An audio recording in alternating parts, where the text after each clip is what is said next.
Rocket వేగంలో దూసుకెళ్తున్నాయి. Adibhatla ఏరో సిటీనే కాదు, మరో hitech city కూడా. గచ్చిబౌలి, మాదాపూర్ ప్రాంతాలు ఎలాగైతే ఐటీ కంపెనీలతో హైటెక్ సిటీగా అభివృద్ధి చెందాయో, టీసీఎస్, కాగ్నిజెంట్ లాంటి కంపెనీల రాకతో ఆదిభట్ల రూపురేఖలు కూడా పూర్తిగా మారిపోయాయి. ఆదిభట్లలో ఐటీ కంపెనీల ఏర్పాటుకు గతంలోనే భూములు కేటాయించారు.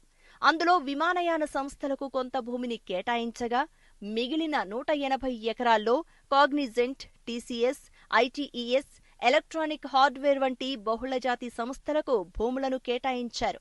దీనికి తోడు ఆదిభట్లను ఇన్ఫర్మేషన్ టెక్నాలజీ ఇన్వెస్ట్మెంట్ రీజియన్గా కూడా కేంద్ర ప్రభుత్వం ప్రకటించింది. ఆదిభట్లలో మొదటి మార్పుకు ఐటీ కంపెనీలే కారణం. ఈ కంపెనీల్లో వేలాది మందికి ఉద్యోగ అవకాశాలు దొరికాయి. సరిగ్గా షేర్ ఆటోలు కూడా తిరగని ప్రాంతంలో లగ్జరీ కార్లు, క్యాబులు తిరగడం మొదలయ్యాయి. మారుమూల ప్రాంతంలో ఐటీ వెలుగులే మార్పుకు శ్రీకారం చుట్టాయి. ఐటీ అడుగు పెడితే చాలు అంతా మారిపోతుంది. ముందుగా అక్కడి భూముల ధరలకు రెక్కలొచ్చాయి.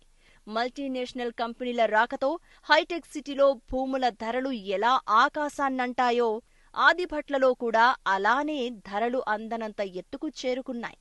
ఐటీ దెబ్బకు రియల్ ఎస్టేట్ బూమ్ మొదలైంది. తొండలు గుడ్లు పెట్టే భూములు ఒక్కసారిగా కోట్ల రూపాయలు పలకడం